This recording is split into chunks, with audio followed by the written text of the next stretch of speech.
आज का हमारा टॉपिक है पदार्थ की अवस्थाएं यानी स्टेट्स ऑफ मैटर। पदार्थ के बारे में हम पिछली वीडियो में समझ चुके हैं कि हमारे आसपास की सभी वस्तुएं जो स्थान घेरती हैं, जिनमें भार होता है और जो इंद्रियों से पहचानी जाती हैं, सभी पदार्थ की बनी होती हैं। जैसे लकड़ी, पानी और हवा।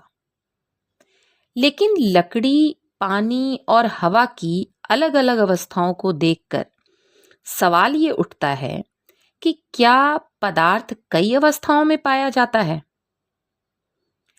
अवस्था में भिन्नता का अर्थ ये है कि लकड़ी तो बहुत सख्त यानी ठोस होती है, पानी गीला होता है और बहता भी है, हवा दिखाई नहीं देती और जितना स्थान दो पूरा घेर लेती है।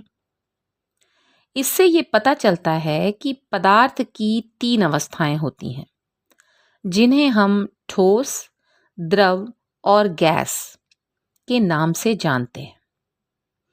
ये तीनों अवस्थाएं एक दूसरे से संबंधित हैं। इन्हें ताप यानी टेम्परेचर बदलने के साथ एक दूसरे में परिवर्तित किया जा सकता है। आपने देखा होगा, तरल अवस्था में पानी गर्म करने पर यानी तापमान बढ़ाने पर भाप या गैस में बदल जाता है। लेकिन यही भाप ठंडी होने पर फिर से तरल रूप में पानी बन जाती है। पानी को बहुत कम टेम्परेचर पर रखने पर वो बर्फ में बदल जाता है और ताप बढ़ाने पर फिर से तरल पानी के रूप में आ जाता है। इससे पता चलता है कि पदार्थ जिन एटम्स या मॉलिक्यूल्स से मिलकर बना है, उनकी व्यवस्था में कुछ अंतर जरूर है।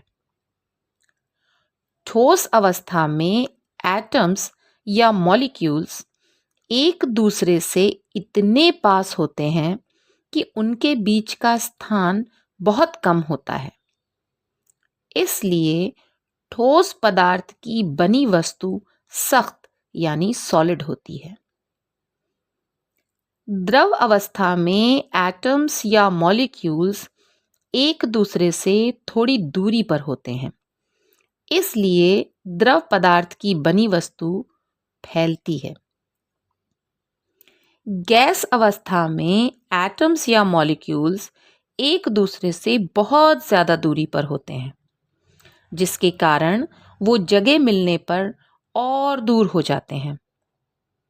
एटम्स और मॉलिक्यूल्स के बीच एक प्रकार का खिंचाव यानी कि अट्रैक्शन के कम या ज़्यादा होने के कारण ही पदार्थ विभिन्न अवस्थाओं में पाया जाता है।